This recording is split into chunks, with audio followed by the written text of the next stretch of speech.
það er loksins komið að þessu. Það er loksins komið að þessu. Við höfum talað þetta ekkert eðlilega lengi. Bara í 3 ár. Já, síðan fyrsti draugasögu þátturinn kom út. Já.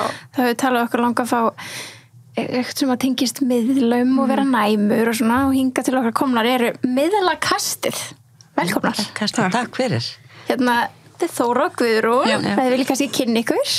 Ég heiti Guðrún, ég er einstæð 3 barna móðir og já, Þóra heiti ég, móðurinnar, Guðrúnar. Það geggja þessu mæðgur saman með podcast. Já, það er mjög cute. búum líka saman. Já, það er þægilegt að taka upp og svona. En miðlakast, þetta er frekar nýtt podcast, er það ekki? Jú, bara endan í janúar söng fyrsti þáttur út. Ok, það er ekki lengra síðan. Tíma svo fljótur að líða. Já. Gerist á einum bara sólarhring, eða valla það. Já.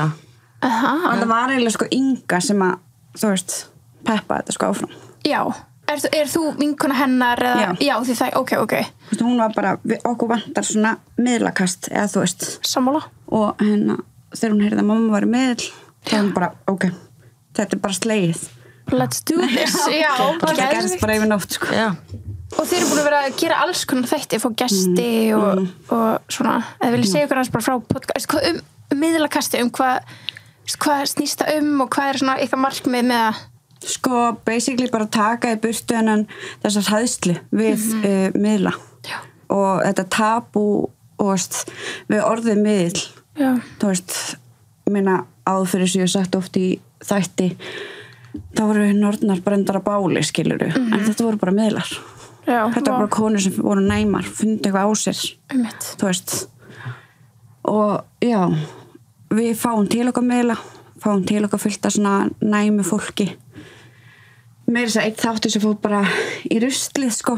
En við teljum að hann hafi 8 farað þannig. 8 fara í rusl, hann fá 8 fara í ruslið, það er alveg. Kom inn til okkar alveg bara helnæm, en hún var alveg gett lókuð. Og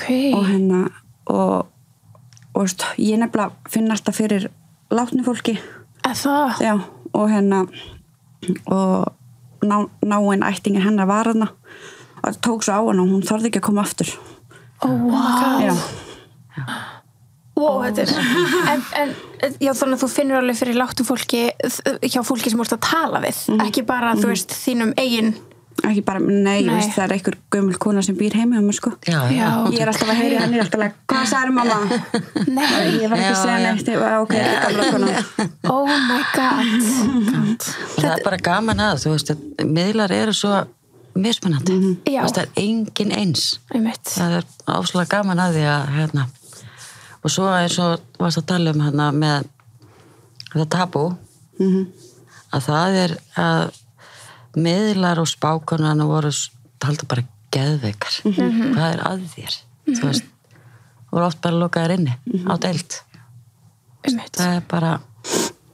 Er þetta samt ekki aðeins opnari í umræðinu? Þú veist, við erum ekki að brenna fólk á báli lengur. En þú veist, mér finnst alveg svona, það er enginn sem maður segir eitthvað, já, miðl og hvað er það? Mér finnst alveg margir vita, þú veist, þetta og svona...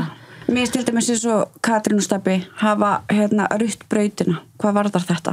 Já, þau eru með svona íslensku draugasögur og allt þetta. Mér finnst þau hafa svona rutt brautin yfir þessu. Já.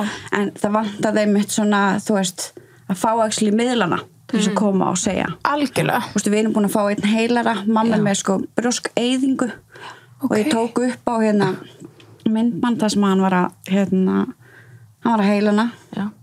Og hún gæti bara labbað á þess að haldra. Þetta er magnað, sko. Þetta er ótrúlegt, sko. Vá. Þú veist, ég var búin að haldra í nokkra daga, bara með verki og drepast í mjöðmunni. Svo já, fer hann aðeins yfir, smá stund. Bara. Hvar finnum maður svona heilara? Það er til dæmis hann. Þess að hann er Davíð Guðmundsson til dæmis. Hann er geggjaður, sko. Þessi þáttur er í áskrift. Ef þú vilt heyra restina af þættinum, geturðu farið inn á teboði.is og orðið áskriftar besti.